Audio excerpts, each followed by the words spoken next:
finally made it. We came to Mari Mari village.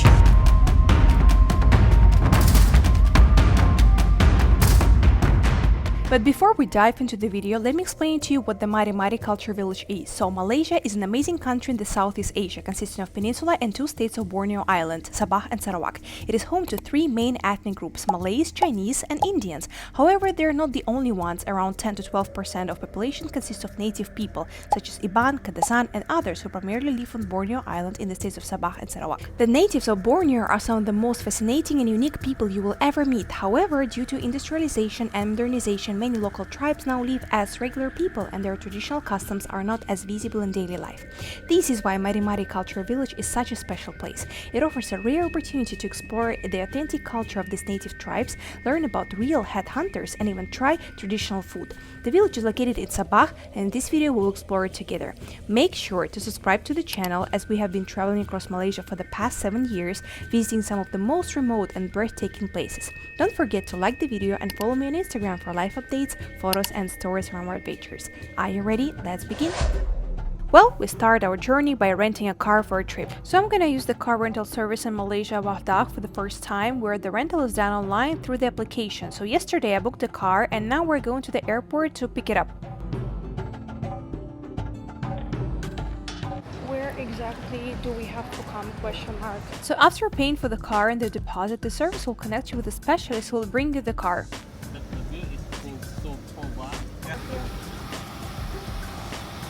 Just to show you the car from inside, the price for this car was 130 ringgit per day, and deposit 150 ringgit. So we can return the deposit, of course, I hope, inshallah.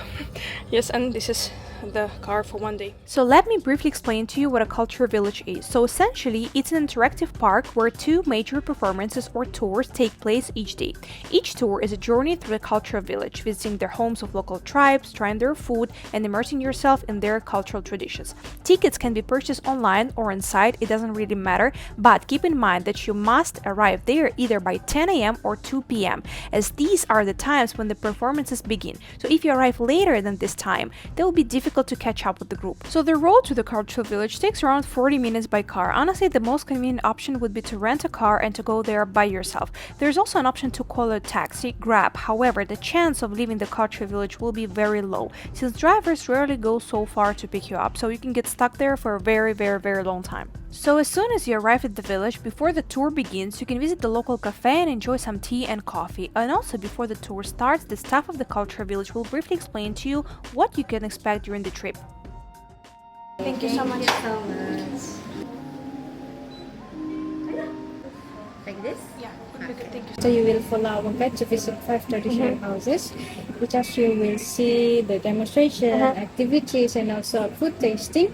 And after that you will go into the performance hall to see the traditional dances around 30 minutes. It was my dream. True. The first time we came to Sabah, I heard about it. Unfortunately, it was COVID, so it was closed. And alhamdulillah, we made it today. So let's begin our trip. The village consists of 5 traditional houses, each representing a different indigenous tribe of Borneo. The first one is Dusun house. Dusun people are primarily known as farmers and they are famous for their rice cultivation and traditional wine making. The second one is Rungus house. Rungus tribe is known for their beadwork and handicrafts. Of course, we have Lundayeh house. The tribe, formerly known as Headhunters, has a very strong connection with nature and is skilled in agriculture and blacksmithing. The next house is Bajau house. Bajau, also known as cowboys of the east, are skilled fishermen and horsemen, famous for their colorful culture. And the last house is Murut house. The Murut were very last tribe to abandon headhunting. Their houses features called lansaran, or basically trampoline-like floor used in their traditional celebrations. The number 7 house are known to be the most aggressive. They are headhunters a long time ago. The most famous headhunter. So for us to go and see them, we have to do like a welcoming at the front later. And right now, us and our amazing guide will be traveling to the first house in the cultural village, and this is going to be a Dusun house. The Dusun are the largest indigenous ethnic group in Sabah. Dusun inhabit the highland area, and also based on the scientists who study their culture and traditions, is categorized into 79 categories, which is insane for just one tribe. And one of the most fascinating facts about the Dusun tribe is that the Dusun people consider rice as a sacred gift from gods. Their traditional farming methods have been passed down for generations, and they celebrate the Kamatan festival or the harvest festival to honor the Bambazun rice spirit. And speaking of rice, take a look at Tangkok. A paddy storage long time ago. Oh. The native long time ago, whenever they harvest their rice, they will keep their rice in a sort of like a hut that they have usually just outside of the family house. For us, our food source today, we keep them all in the kitchen. And right now we're entering the Dusun bamboo house, which is a masterpiece of traditional architecture. So 80% of the house is made entirely from bamboo. Almost the entire structure, including walls, floors, and supporting beams, is crafted from bamboo. However, the foundation is constructed from ironwood or billion wood, a rare and incredibly dense hardwood found in the Bornean jungle. Due to its volcanic soil in the region, the ironwood develops extreme durability, allowing it to last up to 500 years. And this wood is still being used today, but is being used for outdoor furniture, bridges, and even boat making due to its resistance to water. Another important feature about the Dusun house is that it's raised on stilts around like 1 or 2 meters above the ground to protect it against flooding, wild animals, and improve ventilation in the humid tropical climate. The structure of the house is pretty logic and it consists of 4 main parts. So the first one is Tangkadon, which is veranda, then Ruang Tamu, living room, Dapur, kitchen, and Ruang Tidur, which is sleeping quarters. Parents' room. The top over here is ladies' room. If you are not married, madam, you sleep up here. You two are married already. Yeah. So if you're not married, you sleep up here. Or if you have a daughter and she is a young adult, like our friend over here, then that will become her room. And right now we're going to take a look at Mantoku, the traditional Dusun wine. The Dusun are known for their famous rice wine, or called Mantoku or Tapai, which is made through a natural fermentation. It plays a significant role in social gatherings, rituals, and festivals. And right now we will take a look at this on how it's made. Since I know the two of you don't drink any alcohol or wine, so this is rice wine making. So to make rice wine, the first ingredient you need is the yeast. This one.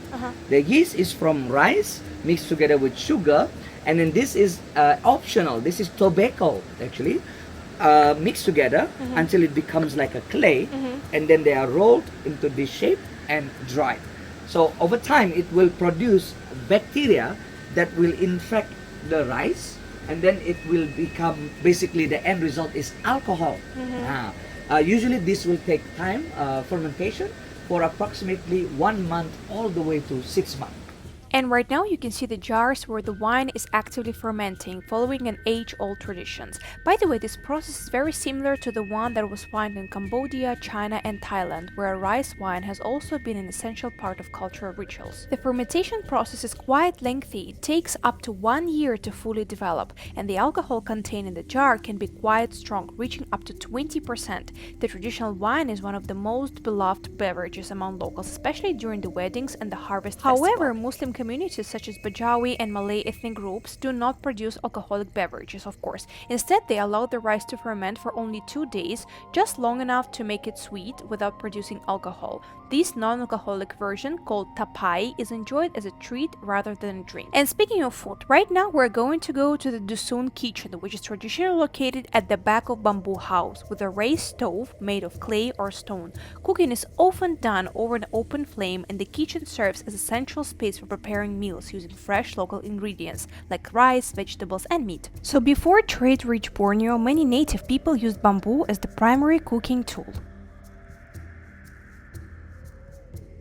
You need to have a bamboo, banana leaf, and this is the basic ingredient that you will use. So we have a lot of herb. It's chili, lemongrass, onion, potato, salt. This is the meat we use. We are using chicken. And then ginger. You chop everything, put all inside, close the top, and then barbecue.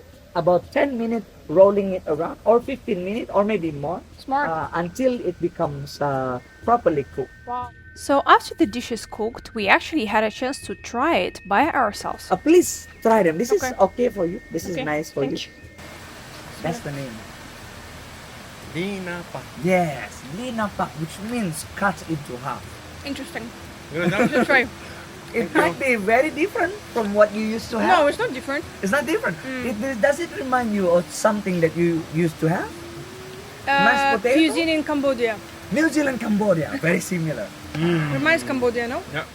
So surprisingly, the taste of this local dish reminded us the dish we tried in Cambodia a long time ago, because actually the cuisine in Cambodia is using a lot of ginger and also local herbs that are similar to herbs in Borneo. And since rice is one of the most important ingredients in Dusun cuisine, we also found one more drink made of rice. But the most important part is that the device which is being used for making this drink. So you will boil it, and then the steam that comes up will eventually collide underneath here. The top will have cold water, and then it will slowly drip onto the pipe.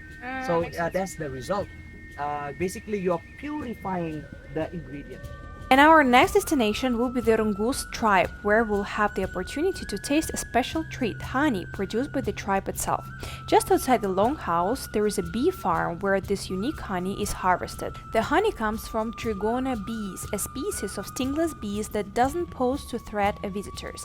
Unlike regular honey, Trigona honey is known for its medical properties and is highly valued for health benefits. It's very rich in antioxidants and of course folic acid, making it an excellent choice for skin care, and also it helps with aging processes and healthy skin. Additionally, Trigona honey has an antibacterial and anti-inflammatory properties, making it very useful for boosting the immune system and aiding in wound healing. It's also naturally more sour and tangy compared to the regular honey. By the way, many believe that consuming this honey regularly can improve digestion and also enhance the brain function and even develop the respiratory Doesn't health. taste like honey at all. It's That's sour. it. It's like I don't know, jelly or something. Wow. It's so tasty and light. Yeah. Very Doesn't nice. taste as honey. Very Wow. light.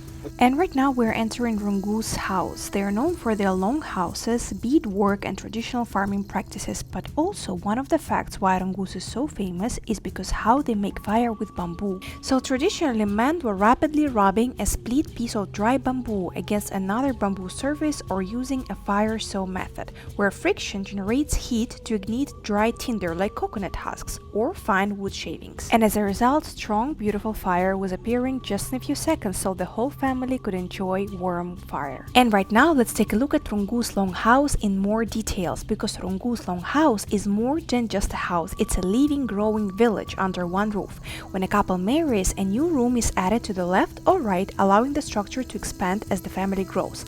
Some Longhouses has up to 60 rooms, each housing as a separate family. Traditionally, these homes were built on stilts using bamboo and palm leaves, offering protections from floods, wild animals, and pests. The walls and floors are made of bamboo slats, providing natural ventilation. Inside, there are no doors, as you see, just women participation, creating a strong sense of community and shared living. The long open veranda, called Tinangan, serves as a gathering space for socializing, waving, and ceremonies. While longhouses were once central to Rungus life, modernization has changed this tradition. Today, most young couples move out after marriage, leaving longhouses mostly inhabited by elders. Despite this, these structures remain as an important symbol of Rungus heritage, unity, and deep connection to nature. And right now, we're entering the Lundayeh tribe territory, whose name means people of uplands. Land stands for people and Daya upriver. It is a native group from southwest Borneo. Also, this group of people is known as Headhunters, with the crocodile as their tribal symbol, representing strength and survival. Living in the highlands, Lundayeh relied on hunting, fishing, and farming. Their diet included wild game, river fish, rice, and varied root vegetables. One traditional dish is a starchy vegetable similar to potato cooked with sugar, giving a slightly sweet taste. Lundayeh were warriors, and the part of their warrior journey was their ritual tattoos. They used a sharpened spine attached to bamboo to create an intricate design with natural ink. Each tattoo told a story, whether it was surviving a war, completing a journey, or achieving a great feat. And one of the most common cases when young men were getting their first tattoo was actually after the first headhunting. For Lundayeh, a human skull was the ultimate proof of strength. Warriors who successfully took an enemy's head in the battle earned great respect. This act, called Bajau, meaning going out for a hunt on a human head, was not just about warfare, it was a vital part of their culture. By the way, unlike modern societies where wealth is measured in money, the Lundayeh valued strength over riches. So in the past, if a man wanted to marry, he had to present a human skull as a dowry to the bride's family. A skull was a symbol of protection, ensuring the safety of the household. Over generations, these skulls were passed down as a family heritage. So while headhunting has been a long time abandoned, Lundayeh tattoos and warrior traditions remain a proud heritage. Their history reflects a time when courage, survival, and honor were the ultimate measures of success. And right now we're entering Bajau tribe territory, often called sea nomads. Bajau free divers can hold their breath up to 10 minutes while hunting fish underwater. Also, traditionally, they live in boats or still houses built over the water, moving with the tides and fish migration. And also, they craft unique boats called lepa-lepa, essential for fishing and travel. Scientists found that Bajau people have larger spleens, helping them store more oxygen for deep diving. And right now we see Kuih Jalah, the crispy fishnet cookie which is so famous among Bajau people. It's made from a simple batter of rice flour, coconut milk, eggs, and sugar. It is deep fried to perfection, creating a light and crunchy texture. What makes Kuih Jalah unique is the traditional technique used to prepare it. So the butter is poured through the special perforated mold or coconut shell with the small holes, allowing it to form the signature net shape when fried. The result is a beautifully crisp and airy snack that pairs perfectly with the tea or teh tarik. By the way, Kuih Jalah is commonly enjoyed during Hari Raya or Eid celebrations and other festive occasions, making its temple in Malay cuisine. To make the cookie. And one of the best addings to this fishnet cookie will be pandan juice, made by blending fresh pandan leaves with water and straining the liquid. This natural extract enhances both the aroma and the flavor of traditional desserts. By the way, also pandan is called the vanilla of Southeast Asia due to its sweet, nutty scent. It's like rice, a little bit Bajau sweet, tea. and a little bit with ginger. It's good. Hot. Wow. Mashallah. I love it. As you see, Bajawi people love cooking. That's why we're going to Bajawi kitchen. In the past, every Bajawi home had a coconut shredder, a simple but essential tool. It was made of a wooden seat with a metal scraper attached. Coconut flesh was grated by hands, falling into the bowl below. My mother used to be like how this lady right wow. now. I would be like a small little boy sitting next to this place, and the coconut's flesh will fall in, and I would sneak and try to have some. To try. And then my mother would, yeah, like that. My mother would like, hey, stop really. cooking. As you see, Bajawi people have a deep love for traditional pastries, often made with fresh shredded coconut. One of their favorites is panjaran, a delicious treat made from rice flour, coconut milk, sugar, and pandan flavoring. The combination of soft, sweet, and fragrant flavors makes it a special dish in Bajawi celebrations. And it is not hard to find this traditional dessert somewhere in the city. Example, you can find it on Api Api Night Market in Gaya Street. Also, it's truly fascinating to see how Bajawi people learn how to live with nature. Example, how they use the horseshoe crab. So, as you guys know, the horseshoe crab is a fascinating creature with blue blood. A result of the way is processing the oxygen.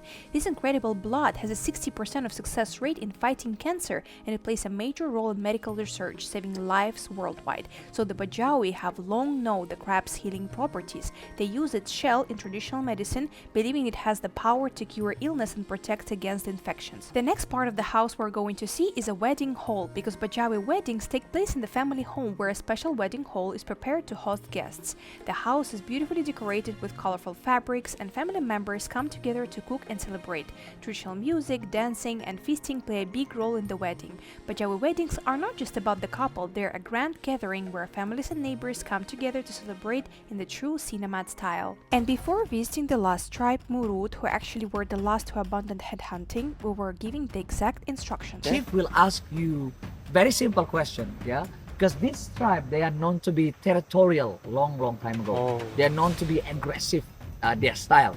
So in order for them to accept someone outside, they need to know who you are. Oh, Yeah. Put your hands in your pocket. Okay. They will think you are putting Hiding something something. in your hand. If you answer the question wrong, long time ago, you are the first one to be beheaded. Crazy. Nice. No, I don't know. Murut tribe territory was actually the last one we resided in Mari Mari Culture Village. But as our amazing guide mentioned, it is not easy to enter this tribe.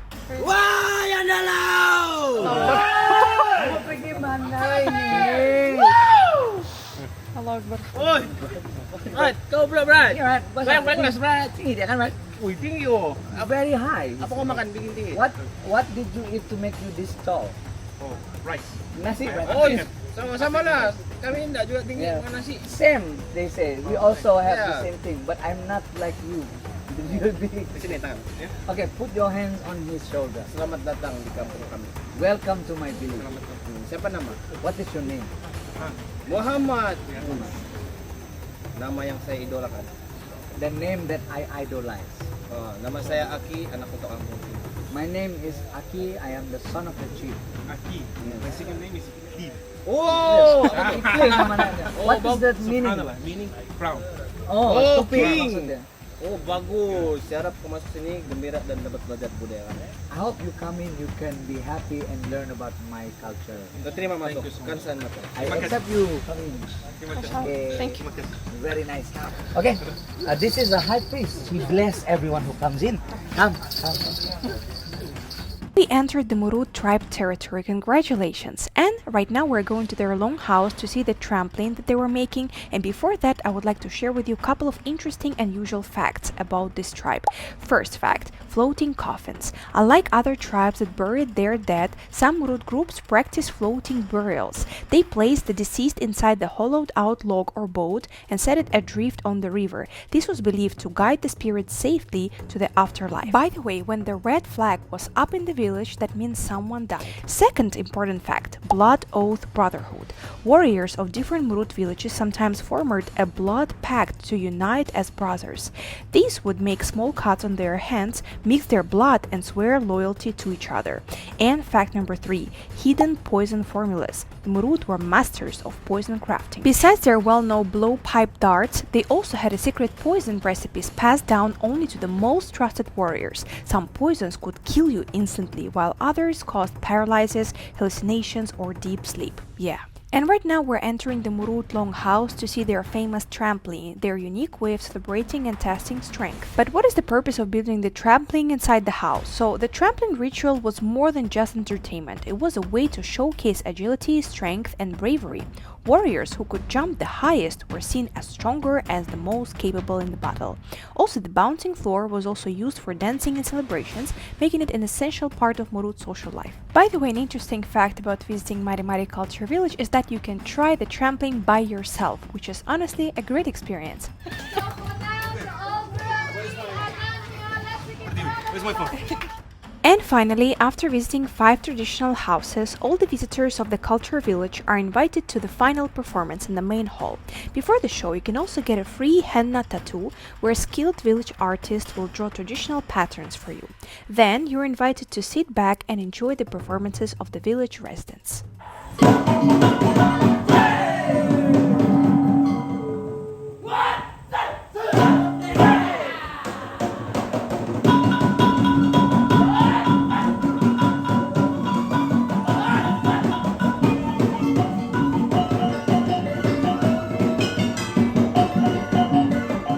And right now you see Magunatip, a traditional dance from Sabah performed by the Murut dancers. Dancers might skillfully step in and out of moving bamboo poles that are rhythmically clapped together. The name Magunatip comes from Murut word atip, meaning to press or trap, referring to the way the bamboo poles move. Honestly, they can move very fast. Just look at this.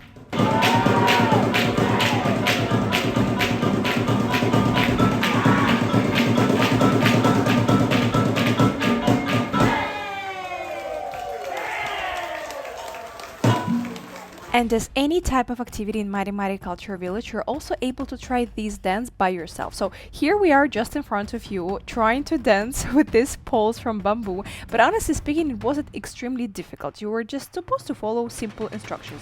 So you see I'm standing right here. I'm the second in the row. And actually I'm proud to admit I've done everything till the end and I won this dance, if you can say that.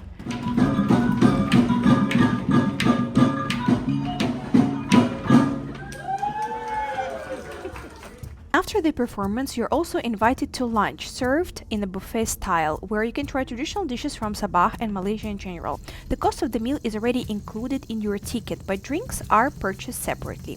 Here, you can enjoy delicious fish, vegetables, and flavorful meals. The food more or less is similar to any food you could possibly find to any hotel, but what was special, we grabbed it here on the plate. All right?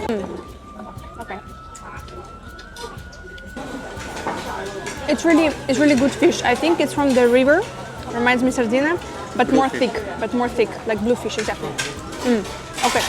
Now, local fried banana. It's sour for some reason. The consistency is similar to potato, a little bit, but it's good. But it's sour, not sweet, 100% sour. So I think we should remove this part. It's like similar to kilupis, the structure of the dish. Bismillah. It's definitely not rice. It reminds me maybe some semolina with some maybe honey, something like this. By the way, if you head up to the right from the village, you will find Kionsom Waterfall, a great spot to cool off or to have a picnic with your family. And I would like to express my deepest gratitude to our guide who turned out our visit to the village to a unique historical adventure. And I admired the professionalism and dedication of the whole tribes of Mari Mari, their passion of preserving their culture, engaging storytelling, and warm hospitality. I hope this video was helpful for you and that you will find time to visit the Mari Mari culture village in Sabah yourself. Subscribe to the channel and don't forget to keep exploring and traveling, guys.